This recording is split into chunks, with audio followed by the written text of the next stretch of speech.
राधा राधा राधा राधा राधा राधा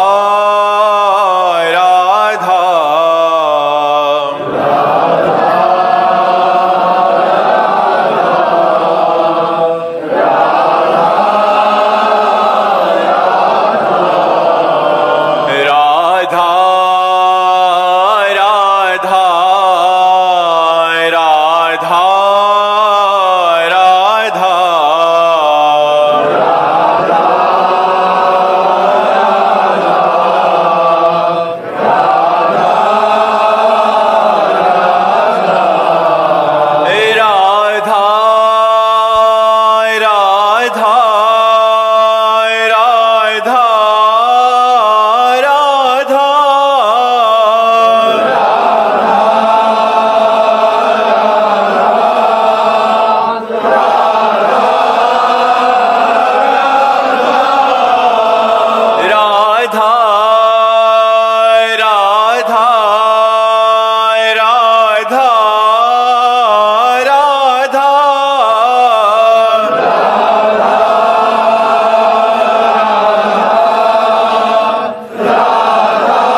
भक्तन की, श्री वृंदावन धाम की, सद्गुरुदेव भगवान की।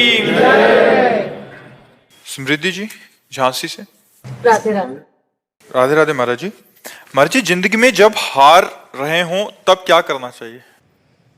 भगवान की शरण में हो जाना चाहिए। हारने पर भगवान का बल काम करता है, अहंकार पे भगवान का बल काम नहीं करता है। अहंकार में भगवान की शरणागति नहीं होती। सुनेरी मैंने निर्बल के बलराम, अपबल तपबल और बाहुबल, चौथो बल है दाम, सूर किशोर कृपाते सब बल, हारे को हरि नाम। जब हार जाए तो हरि के आश्रित हो जाए, भगवान का नाम जब करने लगे तो वो जीत जाएगा। संसार से जीत जाएगा, माया से जीत जाएगा, दुखों से, विपत्तियों से, संकटों से, वो सब से जीत जाएगा। जो भगवान का आश्रय ले लिया, भगवान का नाम जप करने लगा। सुनेरी मैंने निर्बल के बलराम। भगवान का जो आश्रय ले ले, भगवान का जो नाम जप करे, वही संसार में सुखी हो सकता है। नहीं तो कामनाएं सबको परेशान किए हुए हैं। ये कामना, ये कामना, ये चाहत, और चाहतों की पूर्ति कभी होती नहीं। एक चाह पूर्ति होती, दूसरी खड़ी हो जाती, दूसरी पूर्ति होती, वो क्रम बना हुआ है। इसलिए हार जाना अच्छा है। हार कर भगवान की शरण में हो जाए और नाम जप करे। बलवीर सिंह नागपाल जी। राधे राधे महाराज। राधे राधे महाराज जी। महाराज जी, क्या इंसान के कर्मों के फल की सजा उसका परिवार भी भुगतता है? वो संयोग होता है ना, वैसे संयोग होता है। अब जैसे आपने एक अच्छा कर्म किया तो आपके माता पिता को धन्यवाद दिया जाएगा, आपका पूरा परिवार सुखी होगा, आपका पड़ोस सुखी होगा, आपका गांव सुखी होगा कि हमारे गांव में वो हैं। संयोग है। आपने गलत काम किया, किस गांव का है, उस गांव की बदनामी, उस मोहल्ले के, उस परिवार के लोग सब दुखी हो जाएंगे। तो कर्म का ऐसा जाल है कि वो जहां तक हमारा संबंध होता है वहां तक प्रभाव डालता है। तो अगर संबंध हमसे आपसे नहीं है तो कोई प्रभाव नहीं, अगर है तो दुखी हो। मान लो शिष्य है तो हम भी दुखी हो जाएंगे, अच्छा ऐसा हुआ, हे भगवान उसकी रक्षा करना। संबंध का प्रभाव दुख सुख का अनुभव कराता है। तो जहां तक हमारा संबंध है शरीर से, वहां तक हमारे कर्म से संबंध है और उसको दुख भोगना पड़ेगा। बहुत दूर का रिश्ता है पर संबंध है, कोई घटना अच्छा ऐसा हुआ तो हमको जितना संबंध है उतना दुख होगा। घनिष्ठ संबंध है तो व्यथा इतनी बढ़ जाएगी कि आप सह नहीं पाएंगे, रोने लगेंगे। तो ये संबंध का है, कर्म का अच्छे और बुरे कर्म का भोग संबंधियों को भोगना पड़ता है, उनको भी उतना जितना संबंध है उतना भोगना पड़ेगा। अब हमारा ज्यादा संबंध नहीं है पर सुनने का है तो एकदम एक थोड़ा सा विषाद हुआ और भाई मर गया और ज्यादा विषाद हुआ, पुत्र मर गया तो विषाद में एकदम चले गए। तो संबंध का हमारे कर्मों से भी संबंध है। अगर हम अच्छे कर्म करते हैं तो हमारे परिवार वालों को सुख मिलता है, बुरे कर्म करते हैं तो हमारे परिवार वालों को या हमारे संबंधियों को दुख प्राप्त होता है। कर्मों का जाल बिछा हुआ है, उसी से सुख दुख का सबको अनुभव होता है। दिशांत जी, राधे राधे महाराज जी, आपके चरणों में कोटि कोटि प्रणाम। गुरुदेव भगवान, मैं पिछले 6 महीने से अपने पिताजी के जरिए आपसे जुड़ा, आपका सत्संग और एकांतिक वार्तालाप सुनकर भगवान शिव जी की भक्ति में का हृदय में प्रकाश हुआ। पूज्य गुरुदेव भगवान, मन में प्रश्न उठता है कि अनंत ब्रह्मांड के रचयिता व संपूर्ण शक्तियों के साथ शिव जी भगवान हैं। महाराज जी, ये संपूर्ण शक्तियां क्या भगवान जी को कहीं और से प्राप्त होती हैं या ये उनके स्रोत, उनके खुद का स्रोत है? अपनी ही वही शक्ति है, वही शक्तिमान, वही सर्व रूपों में है, उनके सिवा कुछ नहीं। कहां से प्राप्त होंगी? जहां से प्राप्त होंगी वो शिव है, वही शिव है जो सर्वत्र है, जो कण कण में व्याप्त है। शिव ही शक्ति है, शक्ति ही शिव है, इतना भी अंतर नहीं है। वही अपने आप से अपने आप का विस्तार करता है, अपने आप से अपने आप का पालन करता है, अपने आप से अपने आप का लय कर लेता है, विनाश कर लेता है। वही शिव है जो अपने आप से अपने आप में खेल रहा है। समझ पा रहे? भजन करोगे तो समझ जाओगे। आशीष जी, राधा वल्लभ। श्री हरिवंश महाराज जी, आपके चरणों में कोटि कोटि प्रणाम। महाराज जी, आपकी आज्ञा से और सही मार्गदर्शन से लगभग 2 वर्षों से निष्काम भाव से तन्मयता पूर्वक गौ सेवा में रत हूं। अब ऐसा महसूस हो रहा है कि मतलब गौओं का भी कनेक्शन फिट हो गया। महाराज जी, नाम जब जो प्राथमिक था वो अब सेवा के कारण भूल जाता हूं। महाराज जी, क्या ये कोई बाधक तो नहीं होगा सेवा में? थोड़ा सावधान रहिए। भगवान का विस्मरण बर्दाश्त नहीं होना चाहिए। तद विस्मरणेन परम व्याकुलते थी। मां मुनिस्मर युद्ध च, मेरा स्मरण करते हुए युद्ध रूपी कर्तव्य कर्म करो। तो हम गौ सेवा भी भगवान का स्मरण, यद्यपि क्रियाएं ऐसी होती हैं कि जब हम क्रियाओं में ध्यान देते हैं तो भगवान का भजन छूट जाता है, पर अगर हम अभ्यास करें तो क्रिया करते हुए भी भगवान का भजन किया जा सकता है। क्रियाओं को करते हुए भगवान का नाम स्मरण अगर हम करें तो हमारा जीवन और मंगलमय हो जाएगा। नहीं, आज गौ सेवा रूपी क्रिया में भजन छूट रहा है तो हर समय तो गौ सेवा नहीं करते, फिर अन्य क्रियाओं में भजन छूट जाएगा, फिर पुण्य बनेगा, अध्यात्म नहीं पुष्ट होगा। पुण्य तो बनेगा, गौ सेवा करते हो, पर अध्यात्म पुष्ट नहीं हो। और पुण्य टिकाऊ चीज नहीं है। महाराज नृग ने करोड़ों गौओं का दान किया, करोड़ों गौओं की सेवा की और एक अपराध बन गया तो गिरगिट बनकर के द्वारिका में कुएं पे पड़े थे, भगवान ने उनका उद्धार किया। तो यदि अध्यात्म नहीं तो पुण्य टिकाऊ चीज नहीं है। पुण्य कभी भी न किसी भी अपराध से नष्ट हो सकता है, और अगर भजन है तो अविनाशी है। इसलिए भगवान के भजन की आंतरिक प्राथमिकता देते हुए बाह्य क्रियाओं को करना चाहिए। चाहे इसमें जो गौ माता है उसका भी लगाव हो गया है जी, तो तन्मयता है, बिल्कुल उनका भी लगाव। हाँ, क्योंकि सब में भगवान वास करते हैं तो भगवान तो प्यार करते हैं। चाहे कुत्ते से आप प्यार करने लगो तो वो प्यार करने लगेगा, क्योंकि सब में प्रेम रूप भगवान वास करते हैं जी। कोई बात नहीं, तो उनका लगा होना हमारे ऊपर आशीर्वाद है। खूब नाम जप करो। पावनी जी, दिल्ली से। राधे राधे। राधे राधे महाराज जी।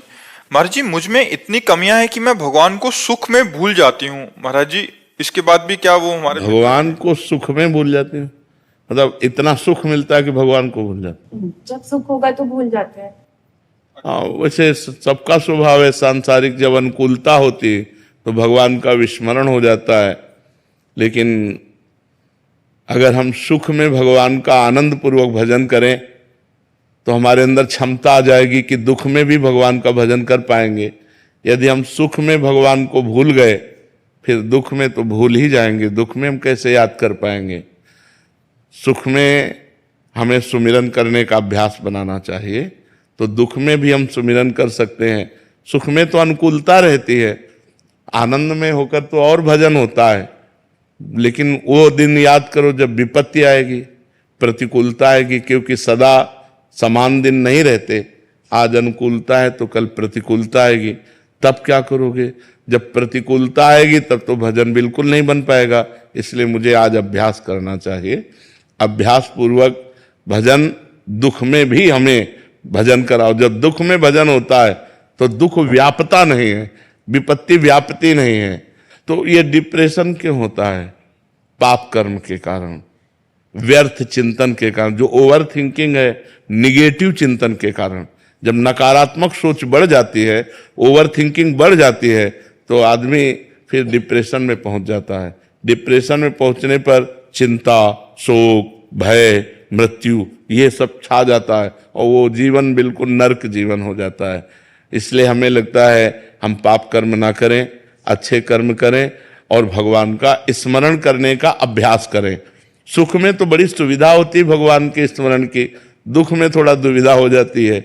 लेकिन सुख में भी यदि हम भगवान को भूल गए तो दुख में तो याद ही नहीं कर पाएंगे। इसलिए हमें अभ्यास करना चाहिए।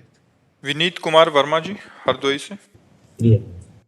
जी प्रथम बैच में जैसा प्रश्न हुआ था, ये भी कह रहे हैं कि मैं तन मन धन से सबकी सहायता करता हूं, परंतु विपरीत परिस्थितियों में सहायता नहीं कर पाता तो वो मुझसे वैर मान लेते हैं, महाराज जी मुझ पे क्रोध करने लग जाते हैं। इस परिस्थिति में बचने के लिए मैं क्या करूं? नाम जप, भगवान का नाम जप परम शीतलता प्रदान करेगा और बुद्धि को सावधान रखेगा। बुद्धि जब सावधान रहेगी तो फंसेगी नहीं। हमारी जितनी बनती है हम दूसरों की सेवा करते हैं, इसके बाद दूसरे हमें गालियां देते हैं, उनका स्वभाव है, ये उनकी आदत है, ये उनका भाव है, हम स्वीकार नहीं करते। हमें आनंद में रहना चाहिए। जब हम दूसरों की बातें स्वीकार करते हैं तब हमारे अंदर जलन पैदा हो जाती कि मैंने इसका मंगल किया, मैंने इसको सहयोग दिया, मैंने इसको हित किया और ये हमें बदले में गाली दे रहा है या प्रतिकूलता दे रहा है या हमारा अहित कर रहा है, तो हमें क्रोध आ जाता है, फिर हम गलत हो जाते हैं। हमें क्रोध नहीं करना चाहिए, उसे छोड़ देना चाहिए। ये उसका स्वभाव है, हमें अपने स्वभाव से चलना है, वो अपने स्वभाव से चलेगा। और इस छोड़ने की सामर्थ्य को नाम जप के द्वारा हम पाएंगे। नाम जप के द्वारा हमारी बुद्धि पवित्र होगी, दूसरा उपाय नहीं है। इसी में सब संसार फंसा हुआ है। नाम जप करो, जितना अधिक से अधिक नाम जप करोगे उतना आप काम क्रोध पर विजय प्राप्त कर पाओगे, उतना हृदय शीतल रहेगा, उतने ही आगे आपको सुख प्राप्त होगा। भूपत जोशी जी।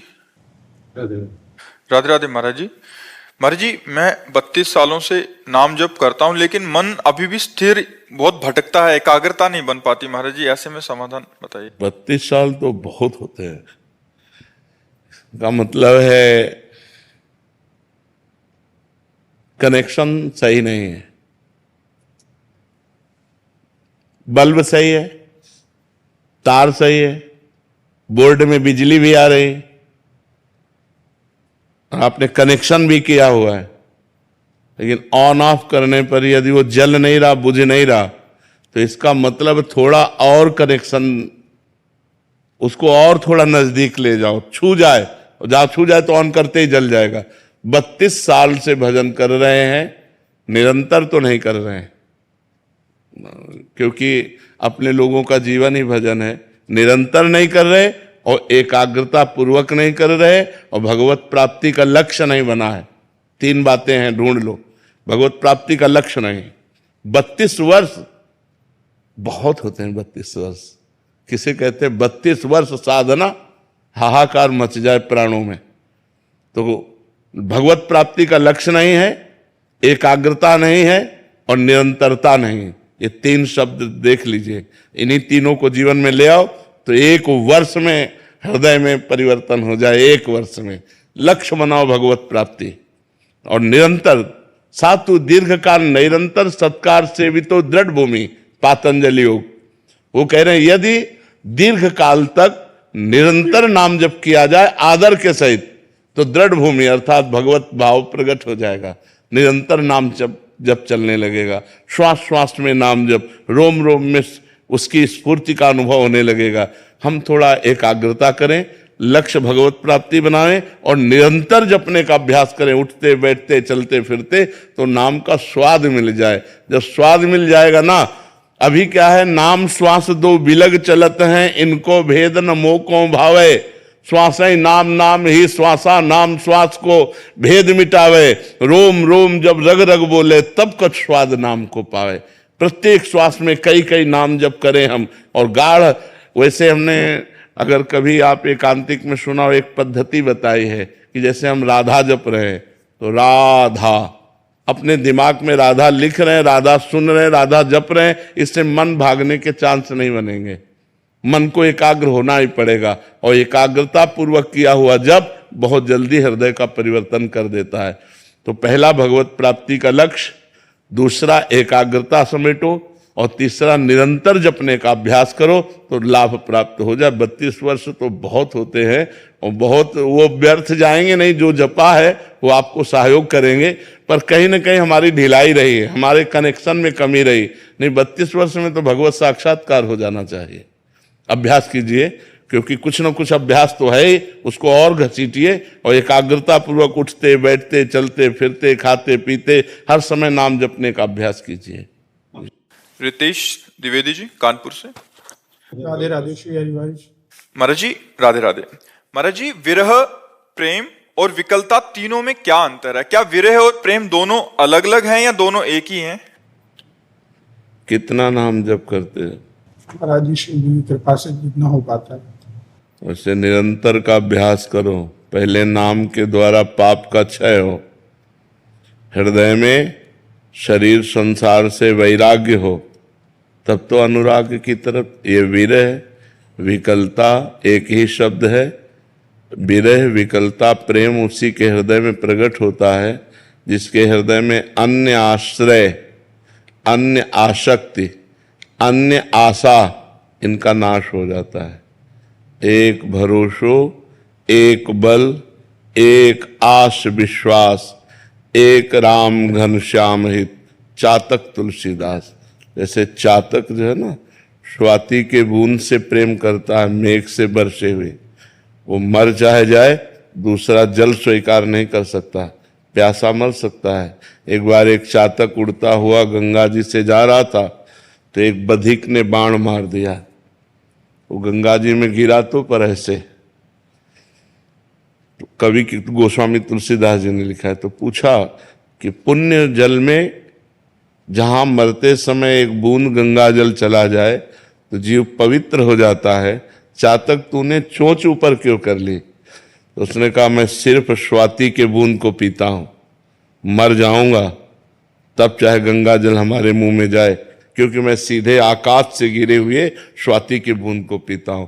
तो एक राम घनश्याम हित, चातक तुलसीदास। एकमात्र भगवान से प्रेम, भगवान से आशा, भगवान का ही आश्रय, भगवान से ही अपनापन, और निरंतर भगवान का जप, तब अंदर से उन भगवान के लिए आता है कि जिसके लिए मैंने जीवन अर्पित कर दिया, जिसको मैं निरंतर जपता हूं, जो हमारे प्राण धन है, वो हमें कब मिलेंगे?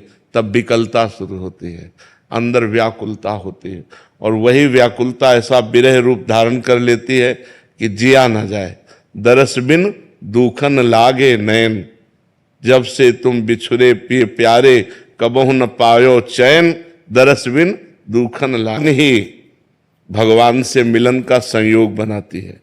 जब रुदु सुरम राजन कृष्ण दर्शन लालसा, समस्त गोपी जन एकत्रित होकर जब भगवान के दर्शन के लिए रोने लगी, तो तासा मावीर भूत छौरी, इसमें मान मुखाम्बुजा, पीतांबर धरा सृग्वी, साक्षात मनमथ मनमथा, करोड़ करोड़ कामदेवों को भी मूर्छित कर देने वाले भगवान उन्हीं के बीच में प्रकट हो गए। तो जब हमारी ऐसी विकलता हो कि मुझे कुछ और सुहाई न दे, कुछ अच्छा न लगे, लोक परलोक के भोगों से वैराग्य हो जाए, तब भगवान से विकलता होती है। ये विरह बहुत बड़ी संपत्ति है। भगवान के लिए रोना कोई छोटी बात है। लोग रोते हैं भगवान के सामने, लेकिन अपने लिए रोते हैं, मेरा काम बन जाए, मेरी समस्या का समाधान हो जाए। भगवान के प्रेम में रोना, ये तो जगत पावन करने वाला कोई महात्मा होता है, सतरति सतरति सा लोकांतार्यति, जो भगवान के लिए रोए। ये तो बहुत बड़ी बात है। भगवान के लिए विरह, भगवान के लिए व्याकुलता। जिस पर तुम हो रीझते, क्या देते रघुवीर, रोना, सिसकना, तड़पना, आहों की जागीर। आह भरकर हा कृष्ण, हा राधा, और विकल होकर अब सुप्रवाह हो रहा है। उन आंसुओं से जो भूमि भींज रही, जगत पावन हो रहा है। मम भक्ति युक्तो भुवनम पुनातु, मेरा भक्त लोक के लोक को पावन कर देता है। उसके शरीर से स्पर्श की हुई वायु दूसरों को निष्पाप करने लगती है, जिसके रोम रोम में भगवान का प्रेम प्रकट हो जाता है। ये तो बहुत दुर्लभ बात है। खूब नाम जप करो, भगवान की लीला चरित्र सुनो, अच्छे आचरणों वाले बनो। पहले ऐसे बनो, फिर आगे अध्यात्म उन्नति होगी। सुनीता जी दिल्ली से। हाँ जी, राधे राधे महाराज जी। महाराज जी, भक्ति मार्ग में आने वाली बाधाओं को दूर करने के लिए क्या करना चाहिए? भगवान है, आपको क्या दूर करना है? करो सदा तिनके रखवारी, जिम बालक राखे महतारी। भगवान कह रहे मैं अपने भक्त की ऐसे रक्षा करता हूं जैसे अबोध बालक की माता रक्षा करती है। वो अबोध बालक है, कुछ भी खा ले, कुछ भी कर ले, तो माँ काम तो करेगी पर एक दृष्टि अपने बच्चे पे रखेगी। तो हमारे तो भगवान शास्त्र शीर्षा पुरखा सहस्राक्षा शास्त्रपात, जिनके शास्त्रों नेत्र हैं, वो अपने भक्त को देखते रहते हैं। करो सदा तिनके रखवारी, जिमि बालक राखे महतारी। पहली बात तो यह है कि हमको बाधाओं की चिंता ही नहीं करनी, क्योंकि बाधा हरण करने वाले हमारे भगवान हैं। अब दूसरी बात है कि जो भगवान के विधान से बाधा आती है, भगवान के विधान से भी आती है। जैसे हमारा शरीर रोग से ग्रसित हो गया, कोई विपत्ति आ गई, कोई घटना घट गई, तो वो भगवान का मंगल विधान मानकर अपने प्रभु के द्वारा दी हुई कड़वी दवा है, उसे हम खा लेते हैं, उसे हम सह जाते हैं। राधा राधा राधा राधा राधा राधा। भगवान के मार्ग में बाधा तभी आपको परास्त कर पाएगी जब या तो अभिमान होगा और या शास्त्र विरुद्ध आचरण जानबूझ के करोगे, नहीं तो बाधा ही नहीं है। हरि स्मृति सर्व विपद विमोक्षणम, भगवान का स्मरण समस्त विपत्ति बाधाओं से दूर कर देता है। तो जब हर समय स्मरण चल रहा, तो विपत्ति बाधा का कोई संयोग बन ही नहीं सकता। कहा हनुमंत विपत्ति प्रभु सोई, जब तो सुमिरन भजन न होई। जब भगवान का स्मरण नहीं होता, भगवान का भजन नहीं होता, तभी विपत्ति बाधा अपना प्रभाव, नहीं तो जहां राधा वहां कहां बाधा। हर समय यदि राधा राधा राधा, तो कोई बाधा ही नहीं है। और जो बाधा आने वाली है तो वो मालिक हैं, सर्वसमर्थ, हम अपने आप हटा देते हैं। बड़े कृपालु हैं भगवान। तो हम भगवान की शरण में रहकर भगवान का नाम जप करें तो कोई विपत्ति बाधा हमें परास्त नहीं कर सकती। समझ पाए आप? जी। आशीष डांग जी। राधे राधे, जय श्री राम। गुरुदेव, आपके चरणों में कोटि कोटि प्रणाम। महाराज जी, क्रिया योग की साधना हमें आत्म जागरूकता की ओर ले जाती है, लेकिन मेरा मन श्री कृष्ण के प्रेम और क्रिया योग की साधना अगर सावधानी से न की जाए तो जगत प्रपंच में भी फंसा देगी, क्योंकि क्रियाएं जागतिक होती हैं। जब हम क्रियाओं में उतरते हैं, यदि सावधान नहीं है तो हम फंस जाएंगे। तो इसलिए भगवान का नाम हमारे हृदय में सतत चलना चाहिए, और जहां जिस वस्तु व्यक्ति स्थान में हमारी क्रिया हो रही है उसे भगवत स्वरूप समझना चाहिए, तभी बच सकते। उन्हें फंसने में देर नहीं लगती। मुक्त होने में बहुत देर लगती है, फंसने में देर नहीं लगती। आसक्ति लेकिन जा नहीं सकती। आसक्ति किसी से हो सकती है, बस जा नहीं सकती। आसक्ति है, तुम आसक्ति कहीं हो सकती, किसी भी वस्तु में, व्यक्ति में, स्थान में आसक्ति हो सकती है, लेकिन जाना बड़ा कठिन है। इसलिए क्रियाएं संसार में ही होती हैं, वस्तु व्यक्ति स्थान के संयोग से होती है, और कहीं भी आसक्ति हो गई तो हम गए।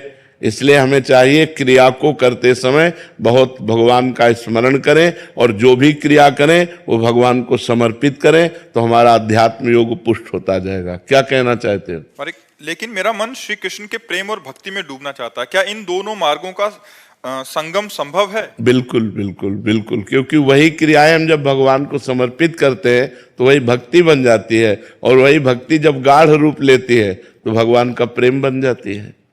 कोई अलग नहीं है। हाँ, भगवान का स्मरण छूटा और भगवान को समर्पित नहीं किया तो वो अलग हो गया, फिर वो कर्म बन गया। और अगर हम भगवान का स्मरण करते हुए भगवान को क्रियाएं समर्पित करते हैं तो कर्म योग हो गया, वो भक्ति बन गई। राय साहब यादव जी। जी राधे। जी राधे राधे महाराज जी।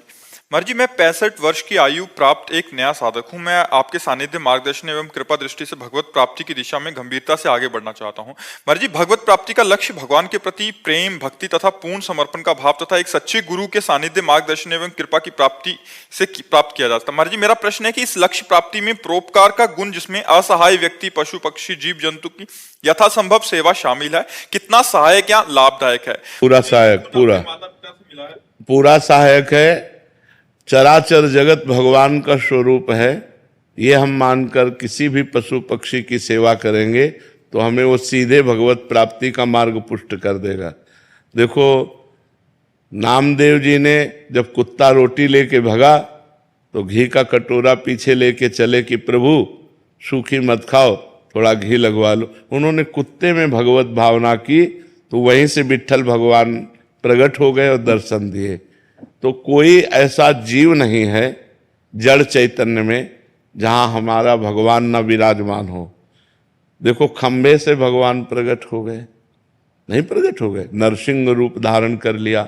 मुर्दे से भगवान प्रकट हो गए, पृथु रूप धारण किया। पृथु और अर्ची का अवतार वेन के मुर्दे शरीर से है।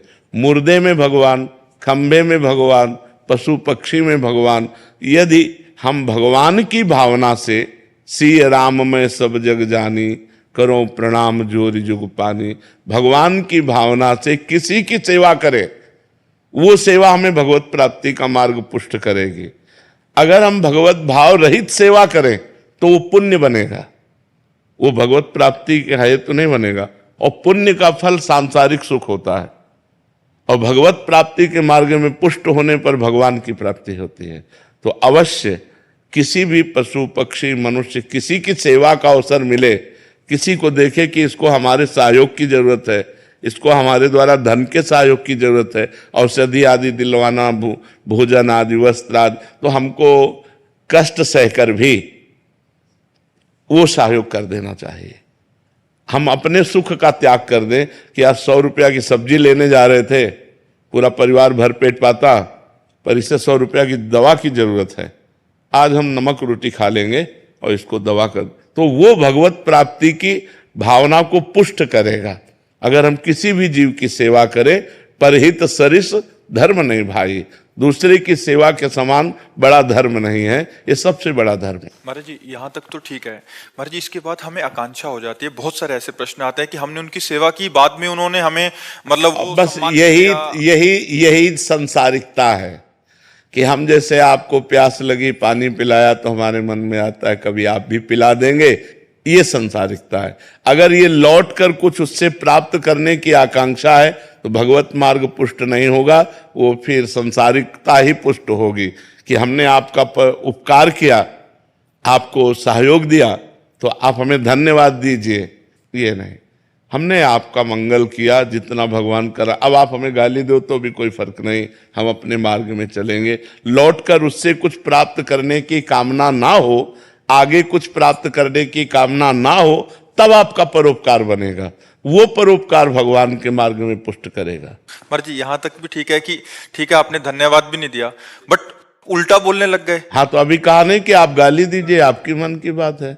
हम तो आपका उपकार किया, अब आप गाली दे रहे हो, ये आपका स्वभाव है, ये आपकी स्थिति है, हमें आपसे नहीं लेना, हमें भगवान से लेना है, क्योंकि हमने आपको व्यक्ति समझकर नहीं भगवान समझकर किया है। तो अब आप गाली दो तो मुझे कोई फर्क नहीं पड़ेगा।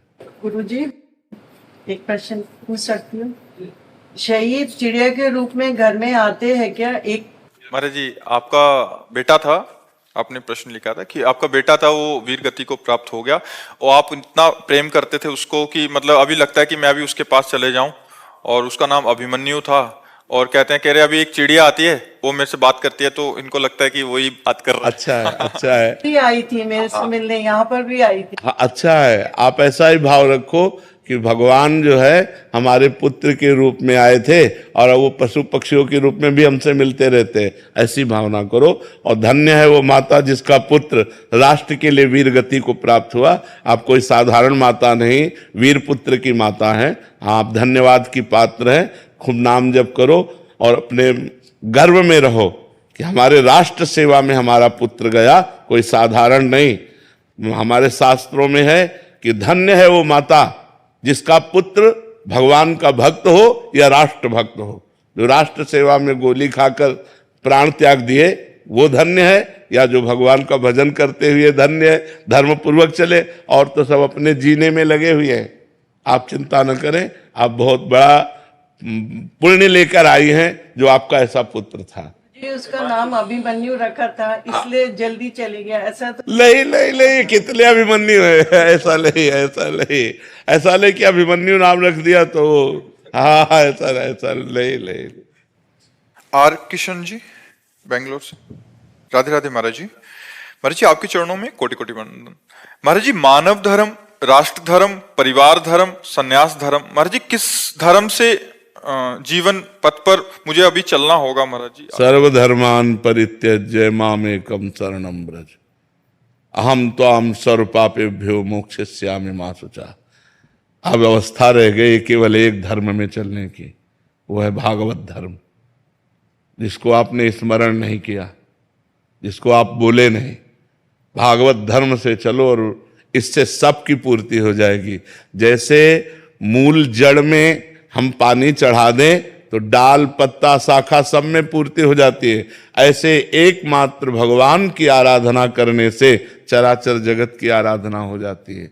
जा पर कृपा राम की हुई, ता पर कृपा करे सब कोई। भगवान की आराधना करो, भागवत धर्म स्वीकार करो, नाम जप करो, और जो सेवा मिल जाए किसी पशु पक्षी मनुष्य की, उसे भगवत भाव से कर दो, सबकी पूर्ति हो जाती है भगवान की आराधना करने से। जी, मैं भागवत करता हूँ और हमारे जैसे एक मंदिर है, मैं ट्रस्टी हूँ, और अभी वहाँ मतलब 17 साल से रामचरितमानस का पाठ होता है अखंड 24 घंटे। जी, बहुत बहुत सुंदर है।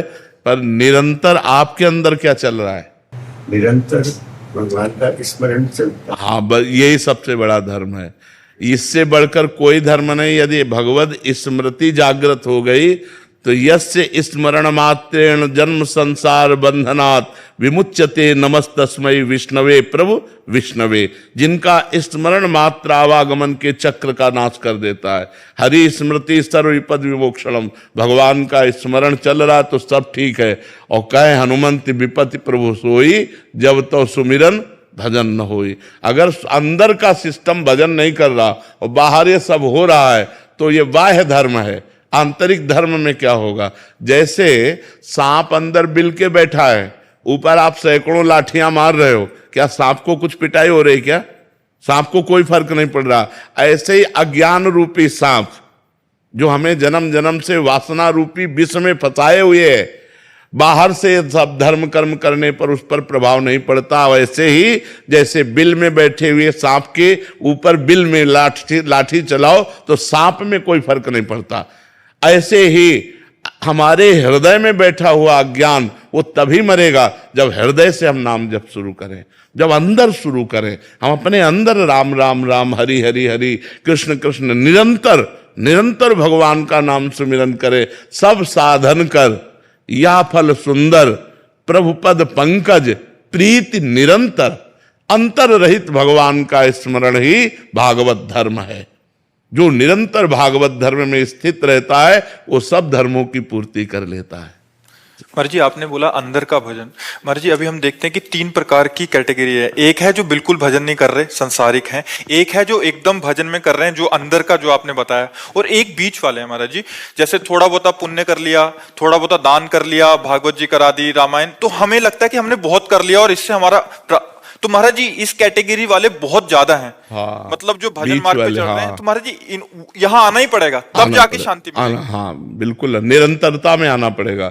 जब तक निरंतर भजन नहीं होगा तब तक भगवत प्राप्ति नहीं होगी। निरंतर भजन करना ही पड़ेगा। अनन्य चेता सततम यो माम स्मरति नित्य सह तस्याहम सुलभा पार्थ नित्य युक्तस्य योगिना अनन्यस चिंतयन्तो माम ये जना परिपासते तेषाम नित्याभियुक्ता नाम योगक्षेमम भाम्यम। अनन्य अनन्य अनन्य, अन्य ना चिंतन होने पावे, निरंतर भगवत चिंतन। ऐसा गीता, भागवत, रामायण जितने भी शास्त्र हैं सबका एक मत है, भगवान का निरंतर सुमिरन होना, भगवान का निरंतर भजन होना। आना इसी में पड़ेगा, चाहे इस जन्म में आ जाओ चाहे अगले जन्म में आ जाना। निरंतर भजन करने वाले की ही सदगति होती है। और जो साधन भजन बनता है, पुण्य बनता है, तो और भी लोग तो हैं हमारे, तप लोक, महालोक, जनलोक, सत्य लोक, इनमें जाता है। लेकिन भगवान के नित्य धाम में जाना, जन्म मरण से मुक्त हो जाना, इसके लिए निरंतर भजन की आवश्यकता है। अंतर रहित भजन, निरंतर भजन। महाराज जी अभी जैसे आप थोड़ी देर पहले कह रहे थे कि मतलब अगर भजन का अभ्यास छूट गया तो फिर नीचे आना पड़ेगा, तो महाराज जी ऐसा भी है? हाँ बिल्कुल। अभी एक प्रश्न था महाराज जी कि 2 साल से बहुत अच्छा भजन हो रहा था, थोड़ा विषयों की ओर मन गया तो एकदम भजन छूट गया। बिल्कुल बिल्कुल, इसमें स्थिति तो वही आ गई। हाँ बिल्कुल बिल्कुल। जैसे वो अभी बगल में बैठे हुए यहाँ कह रहे थे 32 साल से भजन कर रहा हूं, तो बिल्कुल इसमें है कि जैसे हम भगवत प्राप्ति नहीं हुई और आप भजन में की चढ़ाई पे चढ़ गए और विषयों का संयोग हो गया, तो आप उतर के जमीन में खड़े हो जाएंगे आके। वो चढ़ाई काम की नहीं हुई। चढ़ाई तब काम की मानी गई जब आप वहां से उतरे नहीं और वहीं खड़े रहे। भले ऊपर नहीं चढ़े लेकिन नीचे तो नहीं आए ना, तो वहीं खड़े रहे तो आपकी स्थिति मानी जाएगी। इसमें तो बहुत सावधानी रखनी और क्या, तभी तो संत महात्मा जो वास्तविक भजनानंदी हैं, निरपेक्ष रहते हैं, निरंतर भजन परायण रहते हैं, उदासीन रहते हैं, गंभीर रहते हैं। मनोरंजन थोड़ी सुहाई देता है, मनोरंजन में फंसा तो गया, चाहे जितने बड़े भजनानंदी हो। जब भरत जैसे भजनानंदी को मृग बनना पड़ सकता है, तो हम लोगों को सुअर कुत्ता बनने में कितनी देर लगी।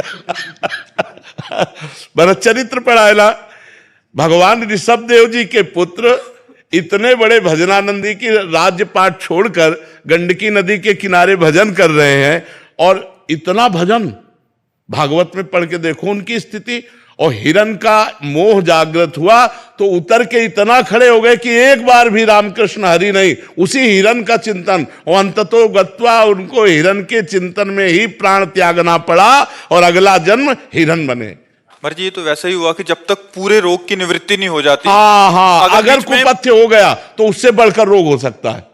हाँ, इसीलिए तो सावधान रहना चाहिए, आजीवन सावधान रहना चाहिए। गृहस्थ आश्रम में ऐसे तो नहीं हो सकता। क्यों नहीं हो सकता? कितने गृहस्थ ऐसे महापुरुष हुए हैं जो विरक्तों के आगे निकल गए, विरक्तों के आगे निकल गए। कितने ऐसे गृहस्थ हुए भरे पड़े हमारे इतिहास में, जो आए एक से एक महापुरुष हुए जो विरक्तों के आगे, विरक्त खड़े होकर उनका आदर करते थे, विरक्त खड़े होकर के उनके आगे हाथ जोड़ते थे। ये हम लोगों की कमी है। अच्छा, हम अंदर राधा राधा जप रहे हैं तो कोई गृहस्थी में बाधा है क्या? रसोई बना रहे राधा राधा राधा राधा राधा, पोछा लगा रहे राधा राधा, फावड़ा चला रहे राधा राधा, व्यापार कर रहे राधा। ये हमारी बेईमानी है, ये हमारी बेईमानी है कि हम अपने को गृहस्थ मान करके और भगवान से विमुख हो जाते हैं। ऐसे लोग हैं कि एक माला भी भजन नहीं करते, रात दिन लड़का बच्चा रुपया पैसा धन संपत्ति। इसलिए नाम जप करो, अच्छे आचरण करो, गंदे भोजन का त्याग करो, गंदे आचरणों का त्याग करो, तो आप आनंदित हो जाओगे। ये मत कहो कि हम गृहस्थ हैं तो हम भजन नहीं कर सकते। भजन तो कर सकते हैं प्रभु। तो फिर गृहस्थी में क्या है? तुम्हारे 4-5 लड़का बच्चा होंगे, हमारे 500 हैं। बताओ ना। नहीं, बहुत सरल है। हाँ, तुम्हारी गृहस्थी में 5-7 लोग होंगे, यहाँ 5-700 हैं। 500-700 लोग हैं जिनका रोज भोजन सुबह शाम दोपहर। तो कितनी बड़ी हमारी गृहस्थी, तुमसे बढ़ के गृहस्थी है। लेकिन भजन, सब भजन परायण है, सब भगवान के भजन परायण, कोई चिंता शोक से ग्रसित नहीं है। इसलिए नाम जप को, भगवान के आश्रय को, भगवान की भक्ति को हर जगह किया जा सकता है, चाहे आप व्यापारी हो, चाहे नौकरी पेशा वाले हो, चाहे जब युद्ध में भजन हो सकता है। मामनुस्मर युद्ध च, तो फिर और कहां भजन नहीं हो सकता। जो गति एक सन्यासी को होती है वही गति एक गृहस्थ को होती है। सच्चाई से चले, ईमानदारी से भजन करते हुए, अपने धर्म का पालन करते हुए। एक तपस्वी थे कश्यप जी, उन्होंने बड़ी तपस्या की एकांत में।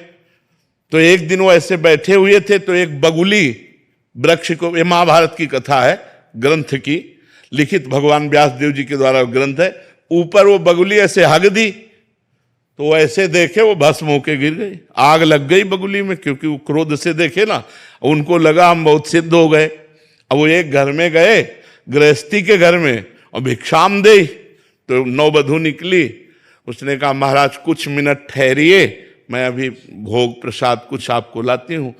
इधर से वो गई तो दूसरे दरवाजे से उसका पति आ गया, और वो पातिव्रत धर्म का पालन करने वाली देवी थी। उसने तुरंत अपने पति को आसन दिया, बैठाला, कुछ खवाया पियाया और कहा आपके दरवाजे पर अतिथि खड़ा है बहुत देर से, आपकी आज्ञा हो तो भिक्षा दे आए। उनका हाँ हाँ, और वो भिक्षा लेके गए तो बहुत गर्म हो गए। उनका इतनी लेट कैसे हो गई? तो उनका भगवान हमारे पति आए थे, तो महात्मा का कोई आदर नहीं। तो उनका तुम हमको वृक्ष की बगुली मत समझना कि तुम्हारी दृष्टि से हम भस्म हो जाए। अब ये घटना केवल वही जानते थे, दूसरा कोई जानता नहीं था। अब उनके होश उड़ गए तो उनका देवी आप ये कैसे जान गई? तो उनका तुम्हारी तपस्या को जब से तुम घर से निकले हो तब से आज तक को मैं देख रही हूं। बोले ये कैसे? बोले मैं अपने पति को भगवान मानती हूं, कभी पर पुरुष का स्पर्श नहीं किया और भगवान का चिंतन करती हूं, पति की सेवा करती हूं, मुझे तीनों काल का ज्ञान है। अब आप समझो एक विरक्त को उपदेश दे रही थी एक गृहस्थ नारी। अरे और तो और जाने दो, भगवान शंकर, भगवान ब्रह्मा और भगवान विष्णु अनुसुईया जी की सतीत्व की परीक्षा लेने गए तो 6-6 महीना के बालक बना दिए। कथा सुनी है ना, प्रसिद्ध है ना, पालने में झुला दिया ब्रह्म को, परमात्मा को 6-6 महीने के बालक। गृहस्थ धर्म कोई साधारण, हम लोग आकाश से पैदा हुए हैं क्या? गृहस्थी भी तो पैदा हुई है। आज भी हम पल किससे रहे हैं? गृहस्थों से ही तो पल रहे। तो गृहस्थी धर्म कोई साधारण धर्म समझते हो क्या? विरक्त धर्म का पोषण करके अपने परिवार का पोषण कर रहा, धन्य है गृहस्थ धर्म। लेकिन गृहस्थी में पापाचरण छोड़ो, भगवान का नाम जप करो, धर्म से चलो तो गृहस्थी धन्य हो जाए। अब शराब पियो, मांस खाओ, पराई स्त्री से व्यभिचार करो, गंदी गंदी बातें करो, तब तो नरक का रास्ता है, चाहे कोई भी हो, गृहस्थ हो चाहे वीर। अपने अपने धर्म से चलो तो हम सब पहुंचेंगे एक ही पिता के घर। हम अपने धर्म से चले, आप अपने धर्म से चलो, दोनों को परमात्मा प्राप्ति हो जाएगी। तो इसलिए ये बात कह के कि हम गृहस्थ हैं, भगवत प्राप्ति हमारे लिए दुर्लभ, ऐसी बात नहीं, सबके लिए सुलभ है। भगवान का चिंतन करो, धर्म से चलो। एक गृहस्थ के लिए सात्विक भोजन क्या होने चाहिए? जैसे हम लोग वेज के नाम पे सब कुछ खा लेते हैं। हाँ, हमने पिज्जा भी खा लिया, हमने बर्गर भी खा लिया, कुछ नहीं नहीं, ऐसी चीजें जो बाजार में अपवित्र लोगों के द्वारा बनाई गई हैं वो हमारी बुद्धि में रजोगुण और तमोगुण पैदा करेंगी। आप घर में छौंक करके दाल पाएं और वही फ्राई करके होटल से मंगवाएं, अंतर हो गया। घर की छौंकी हुई दाल सतोगुणी, बाजार की पवित्रता से बनाई हुई दाल रजोगुणी, और कहीं बासी दाल छौंक दी गई तो तमोगुणी, वो तमोगुण प्रदान। और प्रायः ऐसा होता है कि दाल उबली रखी और 4-4, 6-6 दिन की दाल वो फ्राई तुरंत करके आपको दी जाती है। तो ये जो होटलों का बना हुआ भोजन है, इनमें पवित्रता का ज्ञान ना रखने वाले लोगों के द्वारा निर्माण हुआ है, तो वो प्रायः रजोगुण और तमोगुण ही बढ़ाता है। कोशिश करे कि अपने घर का भोजन पावे। और जब ऐसी परिस्थिति ना हो कि अब जैसे कोई नौकरी पेशा या बच्चे पढ़ रहे हैं, अब उनको घर का भोजन नहीं मिल रहा है, तो फिर मांस मछली आदि त्याग करके पवित्र भोजन, जहां जिन होटलों में मांस मछली ना बनता हो उन होटलों का भोजन लेकर के अपना गुजारा करे। बकाया वो भजन में बाधक है। साधक तो घर की रसोई का ही है जो पवित्र। आपको कितने 56 प्रकार के भोग बनते हैं घर में, आप आराम से बना करके पाइए। आपको जो चाहिए वो घर में बना लीजिए। बाजार की चीजें जैसे ये आजकल वो चला कि 1 मिनट में पैकेट खोला और चाउमीन ऐसे किया, वो ये सब नहीं। घर की चीजें, 2 रोटी ले लो, नमक ले लो, जरा सा तेल या घी ले लो और वो खा के गुजारा कर ले। सब्जी, रोटी, दाल, दही, दूध, घी, ये बहुत अच्छे अच्छे अपने यहाँ पदार्थ हैं। आप 2 पराठा बना लीजिए, नमक से खा लीजिए, लेकिन ये पिज्जा, बर्गर, ये चीजें मत खाइए। ये आपके स्वास्थ्य के लिए भी हानिकारक है और परमार्थ के लिए भी हानिकारक है। आपके बुद्धि पतित हो जाएगी, परमार्थ लायक नहीं। और आजकल लोग यही पसंद करते हैं, गंदा आहार हो, गंदा पेय हो तो बोले वीआईपी पार्टी रही, और अगर सात्विक बढ़िया खीर पूड़ी सब्जी रोटी बना के पवाला तो पार्टी नहीं। कह रहे हैं कि उसने कुछ करा ही नहीं। करे, हाँ उसने कुछ किया, बिल्कुल बिल्कुल। इसलिए हमें लगता है अगर हमारा आहार शुद्ध है तो हमारी बुद्धि शुद्ध है, बुद्धि शुद्ध है तो जीवन सही रहेगा। ये अशुद्ध बुद्धि का ही तो लक्षण है। अब मान लो पिए पाए शराब में नशे में मार दिया गोली, अपने भी मार लिया, खत्म खेल। अब वो भूत प्रेत बनेंगे और क्या बनेंगे? देवता थोड़ी बनेंगे, भूत प्रेत बनेंगे। या अकाल मृत्यु जो है, ये इस तरह की हत्या, वो निम्न योनियों में जाएंगे, भूत प्रेत नीच योनियां प्राप्त होंगी। तो इसलिए हमें लगता है हमारा भोजन शुद्ध होना। बच्चा अपनी माँ से नाराज हो जाता है और मार डालता है। कितने ऐसे केस देखो ना, माँ किसी दूसरे से फंस गई तो अपने बच्चे की हत्या कर देती है। आप घटनाओं को जरा क्रम से देखिए तो ये क्यों हो रहा है? क्योंकि आज हमारी बुद्धि भ्रष्ट हो रही है। हमारी बुद्धि भ्रष्ट होने का कारण हमारा भोजन है, हमारा संग है, हमारा दर्शन है, हमारा सुनना, हमारा बोलना, ये सब हमारे चिंतन पर प्रभाव डालता है। मोबाइल से हम देख रहे हैं, गंदा मित्रों का संग कर रहे हैं, गंदा आहार कर रहे हैं, तो हमारे आचरण गंदे नहीं होंगे, फिर होगा क्या? और आचरण गंदे हुए तो जिंदगी नष्ट हो गई, फिर भ्रष्ट हो गई, फिर जिंदगी को नहीं संभाला जा सकता। बच्चों को भगवत प्राप्ति का ज्ञान कैसे दे?